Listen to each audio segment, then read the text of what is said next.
Bonjour, je m'appelle Lior, le DOP et cofondateur de Remote EMDR. Dans cette vidéo, je vais vous montrer comment utiliser la plateforme.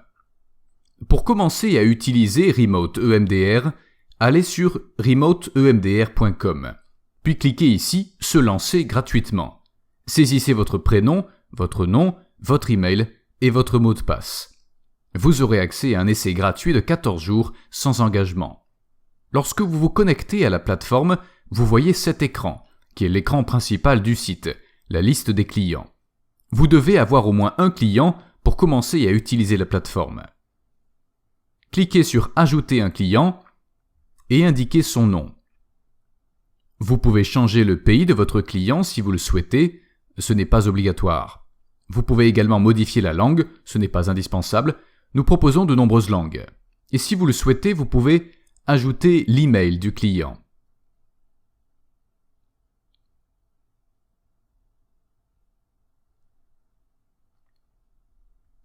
Quand vous êtes prêt, cliquez sur « Créer un client ». Voici le premier de ma liste. Pour commencer, vous devrez envoyer à votre client une invitation à la session. Pour ce faire, cliquez sur le bouton « Inviter le client ». Ensuite, vous pouvez copier le lien en cliquant sur « Copier le lien » puis l'envoyer à votre client en le collant dans un nouveau mail.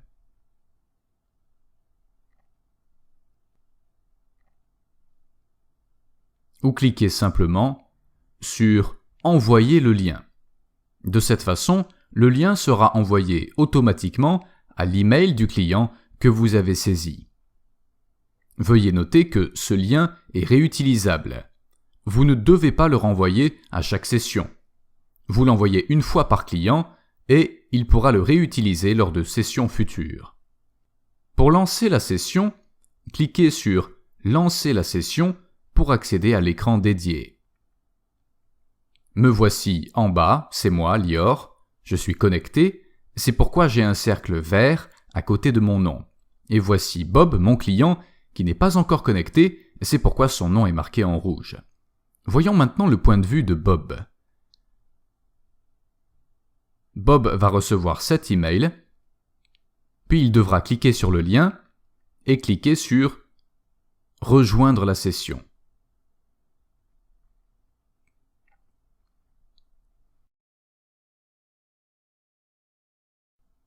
De retour à moi, j'ai reçu cette notification, Bob vient de se connecter. À ce stade, je dois décider si je veux utiliser le chat vidéo interne de Remote EMDR ou une plateforme externe comme Doxy.me, Simple Practice, Zoom, etc. À moins que vous ne soyez obligé de les utiliser, je vous recommande vivement d'utiliser le chat vidéo de Remote EMDR. Il s'agit d'un excellent chat vidéo conforme à l'IPAA, faisant partie de la solution globale que nous proposons à nos clients. Vous pouvez régler votre microphone et votre caméra en cliquant sur « Paramètres de chat vidéo ». Vous pouvez le faire avant de commencer la session. Et lorsque vous êtes prêt, cliquez sur « Démarrer le chat vidéo à distance » et attendez que votre client accepte l'appel. Lorsque votre client reçoit l'invitation, il lui suffit de cliquer sur le bouton « Démarrer le chat vidéo ».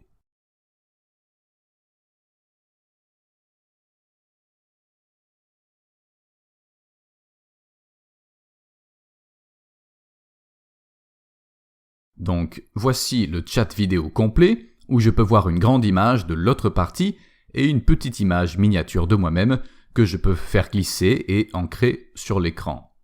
Et mon client aura une vue similaire, une grande image de moi, le thérapeute, et une petite image miniature de lui-même. Mon client et moi-même disposons de toutes les options de chat vidéo nécessaires sur le côté droit de l'écran. Il s'agit notamment du mode plein écran, ou de la sortie du mode plein écran, des paramètres qui me permettent de changer le micro et la caméra. Je peux me mettre en sourdine, comme je l'ai fait au début, afin que vous ne m'entendiez pas deux fois. Je peux éteindre et rallumer la caméra. partager mon écran avec l'autre partie, cliquer sur Enregistrer et si le client accepte l'enregistrement, je peux enregistrer la session puis la sauvegarder sur mon ordinateur personnel. Je peux également envoyer des messages, des fichiers, à mon client.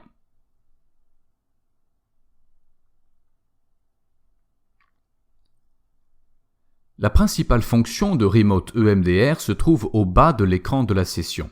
C'est là que vous trouverez le panneau de commande qui contrôle tous les différents aspects de la stimulation bilatérale. À remarquer que si vous n'utilisez pas le panneau de contrôle pendant plusieurs secondes, il se fermera pour ne pas vous déranger. Pour l'activer, passez votre souris dessus, il se rouvrira automatiquement. Ensuite, vous pouvez cliquer sur le bouton « Jouer » au milieu pour lancer la SBL. La SBL sera activée sur les deux appareils simultanément, votre appareil et celui du client.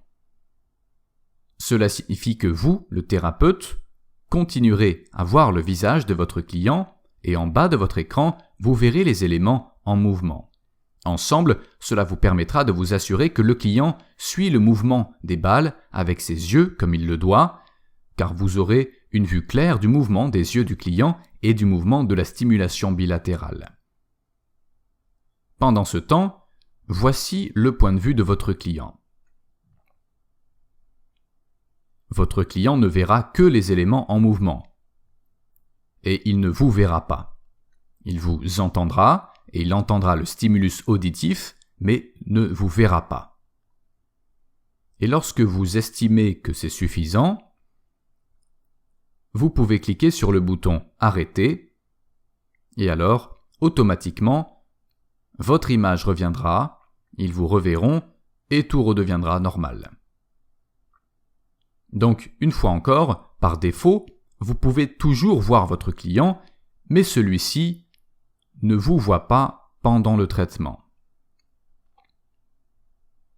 Dans certains cas, vous pouvez avoir envie que le client vous voie et continue à vous voir pendant le traitement pour diverses raisons thérapeutiques. Si c'est le cas, cliquez sur ce bouton « Paramètres du chat vidéo ». Là où vous réglez votre micro et votre caméra, vous avez une troisième option « Vidéo pendant la SBL ». Vous pouvez passer de « Ne pas montrer la vidéo » à « Montrer la vidéo miniature ». Votre client verra alors une petite image miniature de vous pendant le traitement, que vous puissiez maintenir un contact visuel.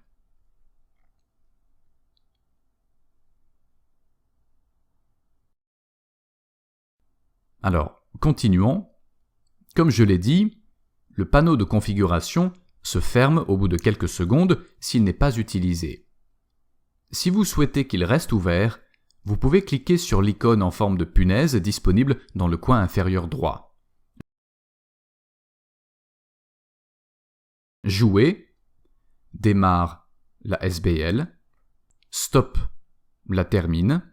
Notez que lorsque vous cliquez sur Stop, elle ne s'arrêtera pas immédiatement. La répétition en cours doit se terminer. Seconde est le nombre de secondes restantes pour le set actuel. Le set est défini pour durer exactement 1 minute. Après 1 minute, il s'arrêtera. Répétition est le nombre de répétitions effectuées. Comme il s'agit de la partie la plus essentielle du panneau de contrôle, nous avons ajouté cette fonction bonus. Éjecter le lecteur. Vous pouvez cliquer ici pour faire apparaître le lecteur, le faire glisser et l'ancrer, le placer où vous voulez, ou cliquer ici pour le faire pivoter verticalement. Comme si vous le teniez avec vos mains. Si vous n'aimez pas cette fonction, vous pouvez toujours faire glisser le lecteur vers le bas et le replacer dans le panneau de commande. Sur le côté gauche de l'écran, vous trouverez 4 onglets de contrôle. Général, affichage, couleur et son. Chaque onglet contrôle différents aspects de la plateforme. Commençons par Général. Ici, vous pouvez contrôler la vitesse du SBL, le rendre extra lent, position 1, ou extra rapide, position 40, ou n'importe quoi entre. Le bouton Durée détermine la durée du set, qui est fixée à 60 secondes par défaut. Vous pouvez la régler sur n'importe quel autre chiffre ou sur infini si vous voulez que le set continue sans aucune limite. Si vous voulez entrer un nombre spécifique de votre choix, vous pouvez double-cliquer ici avec votre souris et utiliser ensuite votre clavier pour le saisir.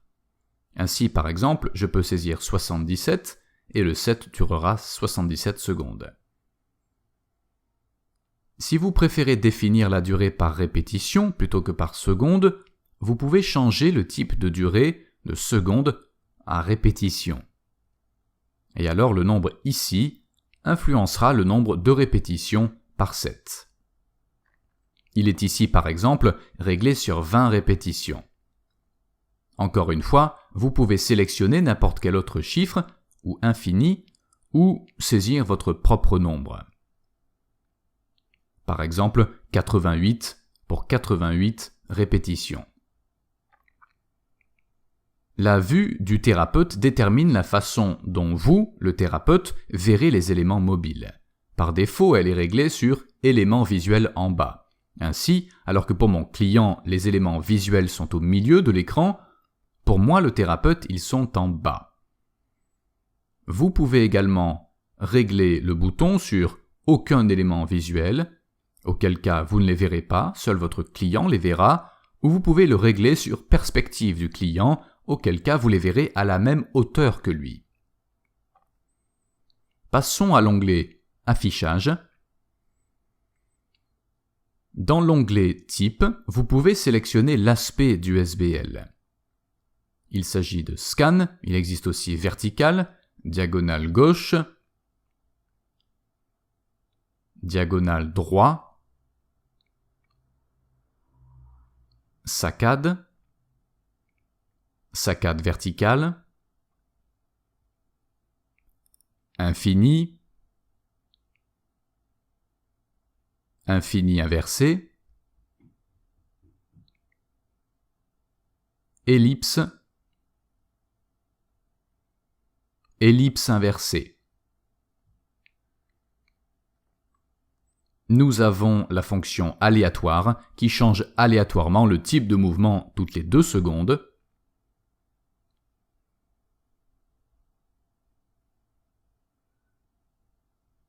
Et enfin, nous avons l'option Son seul. De cette façon, seul le stimulus auditif sera activé. Le bouton Hauteur permet de contrôler la hauteur des éléments visuels. 1 est la plus basse et 40 la plus haute. Je peux choisir n'importe quelle autre valeur. Élément me permet de déterminer s'il y aura 2 éléments ou un seul. Forme me permet de modifier la forme des éléments visuels. Au lieu de cercle, je peux choisir des carrés, des ours en peluche, des chats, fleurs, voitures, chiens, balles. Chaque élément visuel existe en plusieurs tailles. Je peux donc sélectionner à la fois la forme et la taille. Dans l'onglet Couleurs, je peux personnaliser entièrement les couleurs de l'arrière-plan, des éléments et du centre des éléments. Si je recherche une couleur ou une nuance spécifique qui n'est pas disponible ici, je peux cliquer à nouveau et d'autres couleurs ou nuances me seront proposées afin que je puisse trouver ce que je recherche.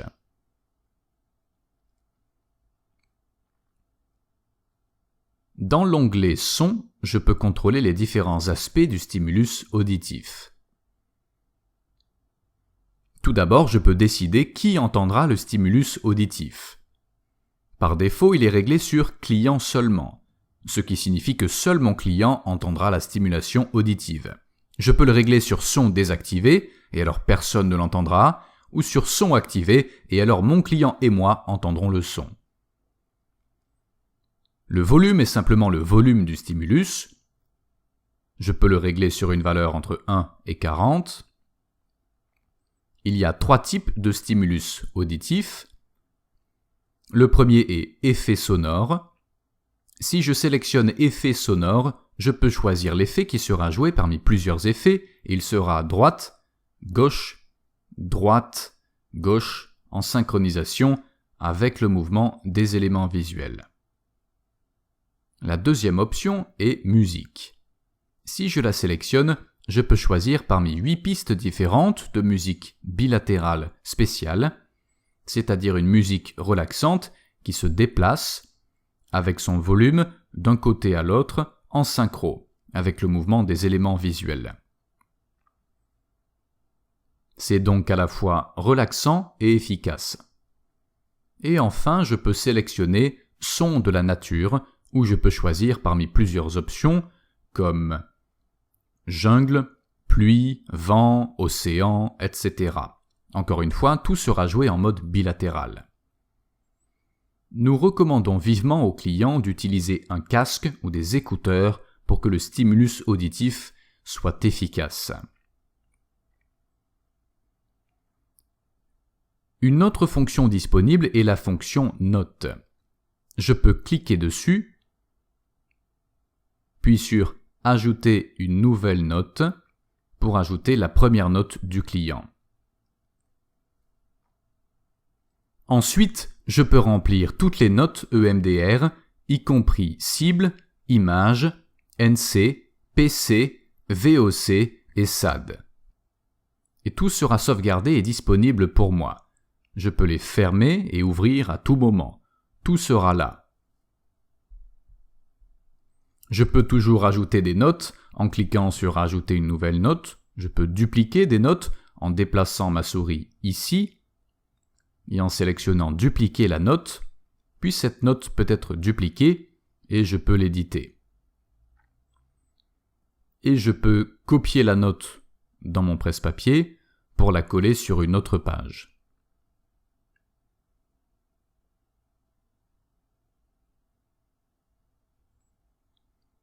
Pour mettre fin à la session, je clique sur le bouton « Terminer session » et je retourne à l'écran principal de Remote EMDR. Je peux cliquer sur le nom du client pour accéder à son profil ou mettre à jour ses coordonnées et voir les notes à ma disposition.